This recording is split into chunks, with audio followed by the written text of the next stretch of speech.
sejarah perkembangan industri syariah. Sejarah perkembangan industri keuangan syariah yang meliputi perbankan, asuransi, dan pasar modal pada dasarnya merupakan suatu proses sejarah yang sangat panjang. Sekitar tahun 1960-an, banyak cendekiawan muslim dari negara-negara Islam sudah mulai melakukan pengkajian ulang atas penerapan sistem hukum Eropa ke dalam industri keuangan dan sekaligus memperkenalkan penerapan prinsip syariah Islam dalam industri keuangannya. Pada awalnya, prinsip syariah Islam diterapkan pada industri perbankan dan Cairo adalah merupakan negara yang pertama kali mendirikan Bank Islam sekitar tahun 1971 dengan nama Nasser Social Bank yang operasionalnya berdasarkan sistem bagi hasil atau tanpa riba. Adapun negara yang pertama kali mengintrodusir untuk mengimplementasikan prinsip syariah di sektor pasar modal adalah Jordan dan Pakistan. Dan kedua negara tersebut juga telah menyusun dasar hukum penerbitan obligasi syariah.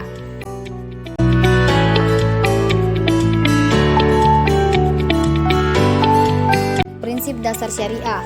Secara umum, penerapan prinsip syariah dalam industri pasar modal khususnya pada instrumen saham dilakukan berdasarkan penilaian saham yang diterbitkan oleh perusahaan. Ada beberapa prinsip dasar untuk membangun sistem pasar modal yang sesuai dengan ajaran Islam. Prinsip dasar tersebut yang pertama yaitu riba, di mana riba ini adalah larangan transaksi bunga atau riba sangat jelas karena itu transaksi di pasar modal yang di dalamnya terdapat bunga atau riba atau tidak diperkenankan oleh syariah. Yang kedua, gharar, yaitu transaksi yang di dalamnya mengandung ketidakjelasan. Yang ketiga yaitu fidah, yaitu transaksi yang di dalamnya dimungkinkan terjadinya penipuan. Yang keempat, najasih, yaitu melakukan penawaran palsu. Yang kelima, bai'ul ma'dum, yaitu menjual sesuatu yang belum jelas.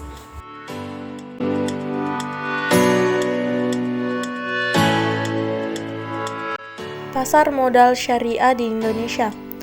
Momentum berkembangnya pasar modal syariah di Indonesia dimulai pada tahun 1997, yakni dengan diluncurkannya Dana Reksa Syariah pada 3 Juli 1997 oleh PT Dana Reksa Investment Management. Selanjutnya, Bursa Efek Jakarta kini telah bergabung dengan Bursa Efek Surabaya menjadi Bursa Efek Indonesia bekerja sama dengan PT Dana Reksa Investment Management meluncurkan Jakarta Islamic Index atau GII pada tanggal 3 Juli tahun 2000 yang bertujuan untuk memandu investor yang ingin menanamkan dananya secara syariah. Dengan hadirnya indeks tersebut, maka para pemodal telah disediakan saham-saham yang dapat dijadikan sarana berinvestasi dengan penerapan prinsip syariah. Perkembangan selanjutnya, instrumen-instrumen investasi syariah di pasar modal terus bertambah dengan obligasi syariah PT Indosat Tbk pada awal September tahun 2002. Instrumen ini merupakan obligasi syariah pertama dan dilanjutkan dengan penerbitan obligasi syariah lainnya. Pasar modal berbasis syariah di Indonesia secara resmi diluncurkan pada tanggal 14 Maret tahun 2003 bersamaan dengan penandatanganan MOU antara Bapepam LK dengan Dewan Syariah Nasional Majelis Ulama Indonesia atau DSN MUI. Pola hubungan kerja antara Bapepam LK dan DSN MUI adalah hubungan koordinasi, konsultasi, dan kerjasama untuk pengaturan yang efektif dan efisien dalam rangka akselerasi pertumbuhan produk syariah dalam bentuk yang pertama, penyusunan peraturan Bapepam LK dan fatwa DSN MUI. Yang kedua, penelaahan pernyataan pendaftaran penerbitan efek syariah. Yang ketiga, pengawasan kepatuhan pemenuhan prinsip syariah. Yang keempat, pengembangan produk. Dan yang kelima, peningkatan kualitas SDM. Berdasarkan sasaran mengembangkan pasar modal berbasis syariah, Master Plan Pasar Modal Indonesia 2005-2009, Bapepam LK menyiapkan 2 strategi untuk mengembangkan pasar modal berbasis syariah di Indonesia, yaitu yang pertama, strategi 5.1 mengembangkan kerangka hukum untuk memfasilitasi pengembangan pasar modal syariah.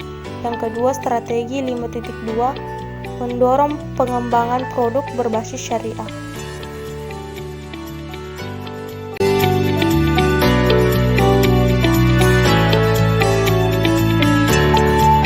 Daftar efek syariah. Daftar efek syariah adalah pasar modal yang menerapkan prinsip syariat Islam di dalamnya. Sistem kerja tersebut membuat produk saham yang ditawarkan bisa lebih halal dan bebas dari riba. Daftar efek syariah juga merupakan surat berharga yang terdiri dari beberapa hal, misalnya saham, surat pengakuan utang, tanda bukti utang, obligasi, surat berharga komersial, dan unit penyertaan. Sementara pengertian efek syariah adalah tentang penerapan prinsip syariah di pasar modal. Undang-Undang Pasar Modal Syariah mengatur beberapa pelaksanaan efek syariah yang berkaitan dengan 1. Aset yang akan menjadi landasan akad, kegiatan usaha, dan cara pengelolaan sahamnya. Yang kedua, cara pengelolaan akad dan kegiatan usaha.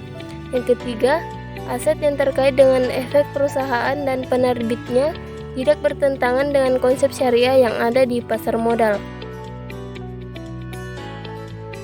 Nah, adapun jenis efek syariah. Efek syariah adalah surat berharga yang diperjualbelikan dengan tidak bertentangan dengan prinsip syariah yang berlaku di pasar modal.